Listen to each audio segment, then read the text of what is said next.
Hi everyone, I hope you enjoyed the last 6 episodes.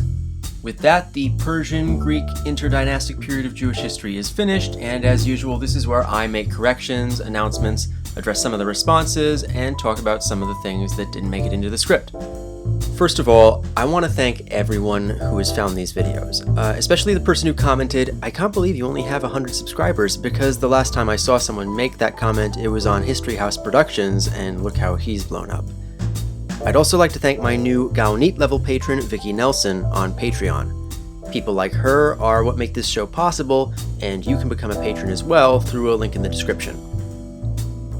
So, in the previous corrections and fun facts, I mentioned that a new ancient city was discovered at Moza, which has upended our understanding of where people were living in this area in the Stone Age. But in the time since that video has come out, another even bigger ancient city has been uncovered at Tel Asur in northern Israel's Iron Forest. This is both a Bronze Age city and a Stone Age city, and it has a massive Stone Age temple from about 7,000 years ago.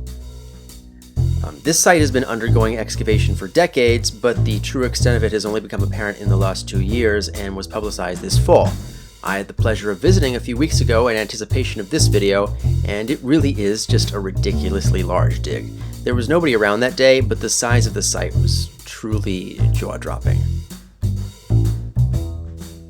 I mentioned in this episode, and elaborate in the Hellenistic episode, that the Book of Esther is a fiction that was basically added into the Bible to justify the Jewish adoption of the Persian New Year, Nowruz.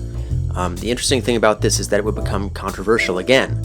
So the Bible, as we know it in Judaism, was put together by the high priests. That's how it worked.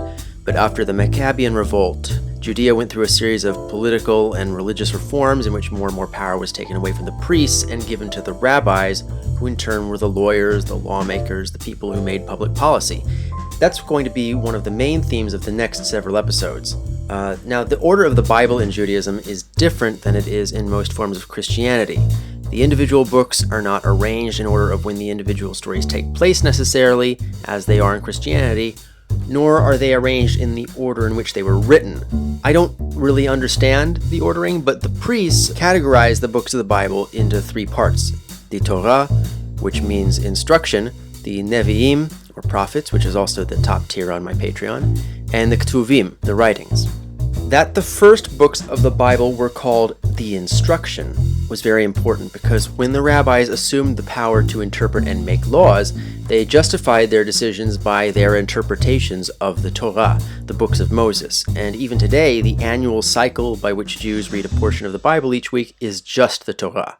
In case you haven't noticed, Esther isn't in the Torah, so there was some debate later on over whether that was okay, but they decided it was.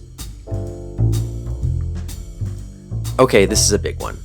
I mentioned that the first Jewish temple contained the Ark of the Covenant, but that it had been lost by the Second Temple period, and I got really irritated with myself for not having mentioned the Ark of the Covenant earlier. I'm also kind of glad that I didn't, because now I can save it for a rainy day, possibly a crossover with another channel, hint hint. But here's a basic summary. The story of the Ark of the Covenant as it appears in the Bible is now agreed by most archaeologists to be a bit of political revisionism. These holy boxes were very common in Canaanite paganism. Many tribes and clans would have had their own arks and would have kept them in their high places, and the Ark of the Covenant seems to have been kept in a town west of Jerusalem called Kiryat Yearim.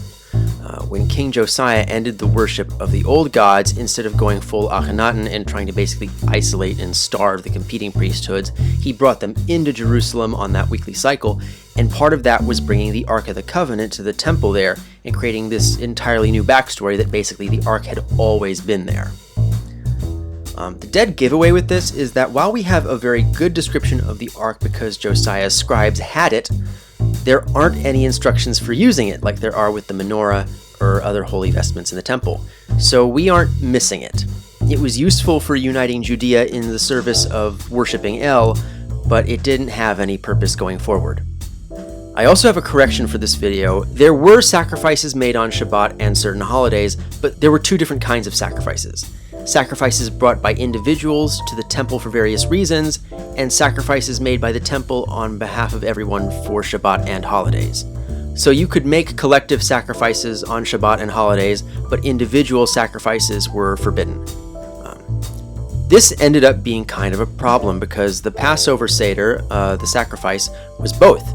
It was brought to Jerusalem by individuals, but for the intention of being sacrificed collectively, and whether that was okay to do on Shabbat was a big debate.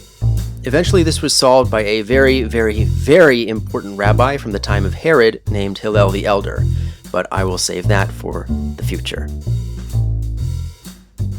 The only thing I have to say about this episode is that I am grateful and indebted to Nella and Sarah. Those of you who are my age-ish might know her best as Lindsay Ellis's former sidekick, but she has her own channel now where she talks a lot about history and maps, and she gave me the inspiration to talk about Jewish theater and the Deuterocanon, and gave me her blessing for making that connection. Definitely check out her videos. I think she has a new one each month.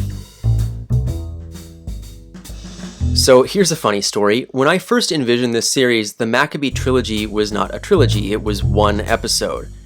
But as I got into the research and realized how much detail and, for lack of a better word, personality was in this story, I realized that not only would it have to be much longer, but it would require much more of a story kind of format, which I hope you've enjoyed because my roommates have certainly enjoyed listening to me record voiceover. And as the historical record at this point becomes much more detailed and focused on individual people's actions and decisions for the next few centuries, that's the format that this series will take for a while. In fact, when I started this series, the entire outline for all of Jewish history up to the present day was 19 episodes. Right now, it stands at 40 episodes, and it'll probably get longer than that. So that aside, let's talk about the Maccabean Revolt. The primary sources that we have for this are the first and second books of Maccabees, which are part of the Deuterocanon, which is interesting in itself because they're the only histories in the Deuterocanon. So even if it was left out of the Bible, the Jews do believe it happened. Each of the two books cover the same events from a different perspective. The first book was originally written in Hebrew by someone in Judea and very much characterizes the revolt as a fight for Jewish freedom and independence. The second book was written in Greek by someone in Egypt and has a lot more backstory about things like theological disputes and the rivalry between the Hasmoneans and the Onnaids, and basically claims that the Maccabean Revolt was a fight against assimilation and inadequate religiosity. It's actually very xenophobic and fundamentalist, which is weird for the version that was written outside of Judea in the non-Jewish language.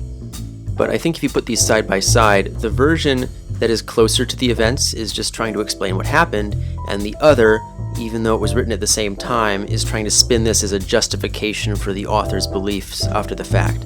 So I use the first book as my source. So yeah, Hanukkah is an Independence Day celebration, or an Independence Week, which is very modern, and that, in researching for the next several episodes, struck me over and over how many modern ideas come into play in the Hasmonean period, because Judea is going to evolve over time into a constitutional monarchy with an elected parliament. Not a democratically elected parliament the way we think of it, but like as democratic as America during the Washington administration. The framework is there. Forget Athens or Rome, Judea looks a lot more like it. The Hasmonean period is really my favorite period in all of ancient Jewish history, and I'm looking forward to sharing it with you.